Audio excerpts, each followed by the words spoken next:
Halo teman-teman semuanya, saya Khairunisa Dewa Kurniawan, mahasiswa S1 Kimia Universitas Bengkulu. Pada video ini, saya akan menjelaskan tutorial pengolahan data XRD menggunakan Origin.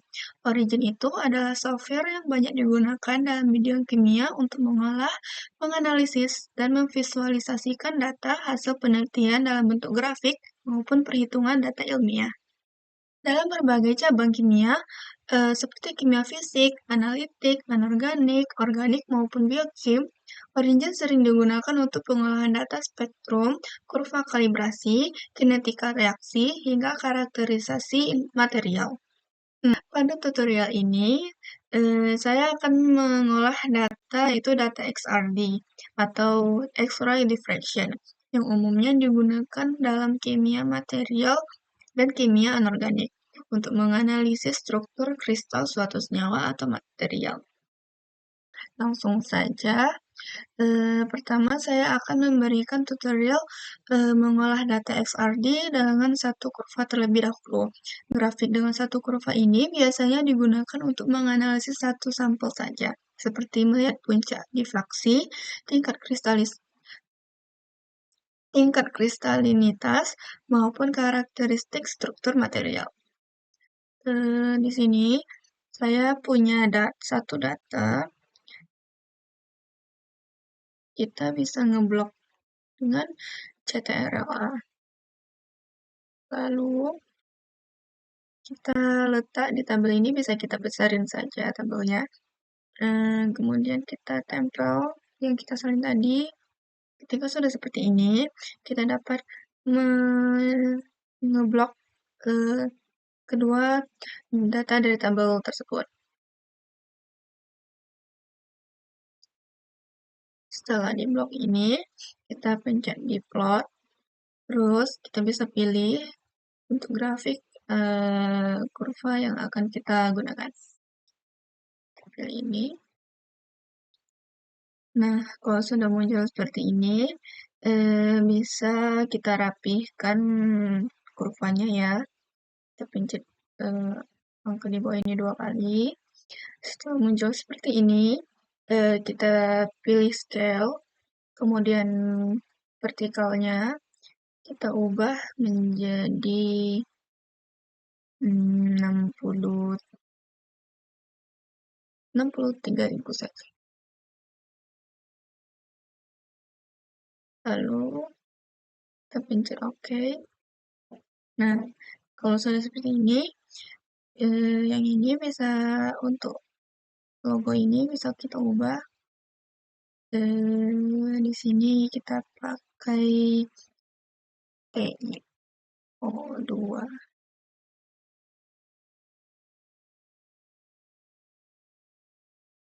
Nah, di sini kan duanya masih besar ya.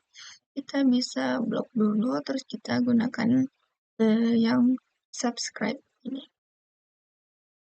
Nah, ini juga bisa kita ubah warnanya ya teman-teman untuk kurvanya.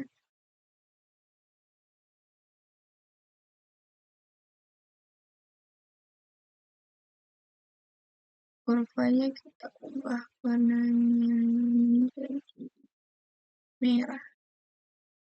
Nah, setelah itu kita ubah juga untuk nama sumbu X ini menjadi 2 theta. 2. Nah, untuk simbolnya kita klik kanan lalu insert. Kita pilih simbol map. Terus kita pilih yang theta ini, lalu kita insert. Dalam kurung regress. Nah, untuk nama sumbunya ini, kita ubah ke intensitas.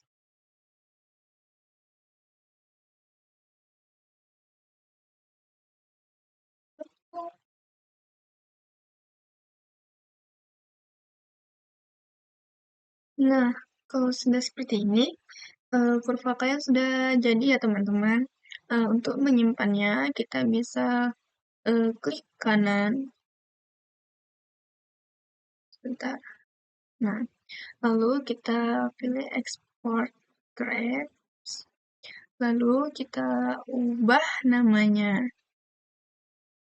jadi XRD. Lalu kita pilih di mana untuk menyimpannya. Di sini juga. Oke. Nah, kalau sudah seperti itu, file kita sudah tersimpan ya, teman-teman. Nah, ini. Nah, selanjutnya saya juga akan menunjukkan pengolahan data XRD dengan lebih dari satu kurva dalam satu grafik. Tampilan beberapa kurva biasanya digunakan untuk membandingkan beberapa sampel atau perlakuan, misalnya perbandingan sebelum dan sesudah sintesis, variasi suhu, maupun perbedaan komposisi material. Di sini, saya punya dua data, yang tadi dan yang satu lagi.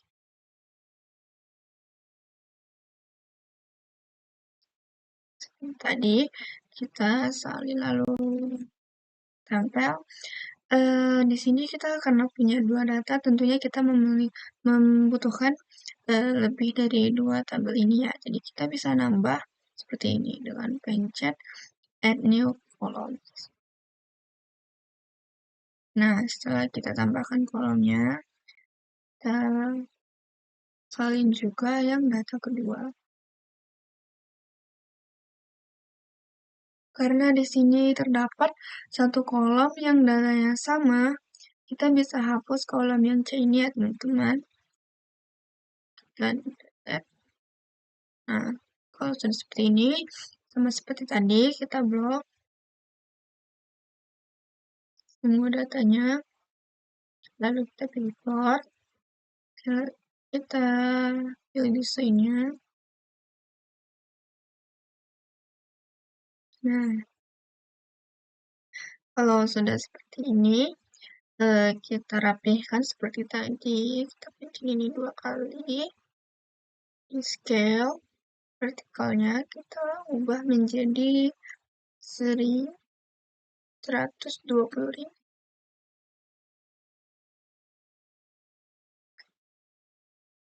Nah, setelah seperti ini, kita ubah ini ya juga. Misalnya,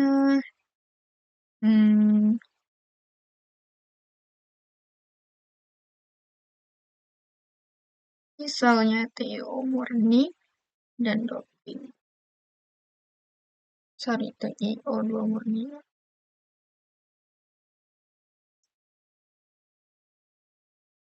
Yang duanya ini bisa kita kecilkan seperti tadi.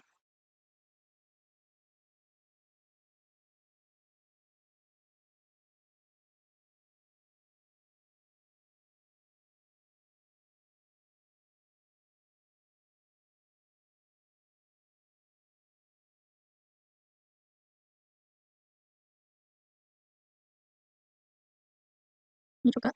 Nah, lalu ini kita ubah juga nama untuk membuat X-nya ini kita jadi 2 theta seperti tadi.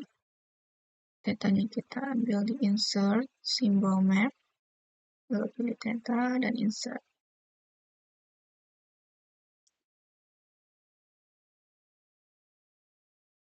Yang ini juga seperti tadi.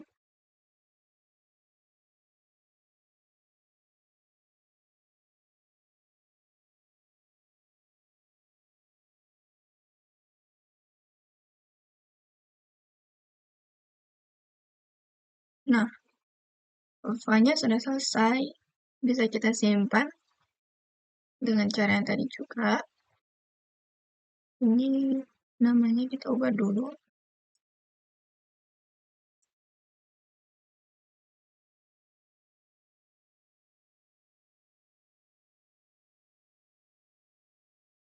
Kita pilih di mana mau tersimpan.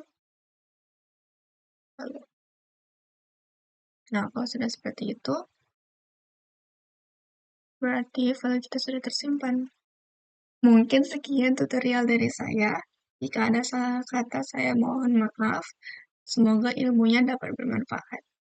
Dadah!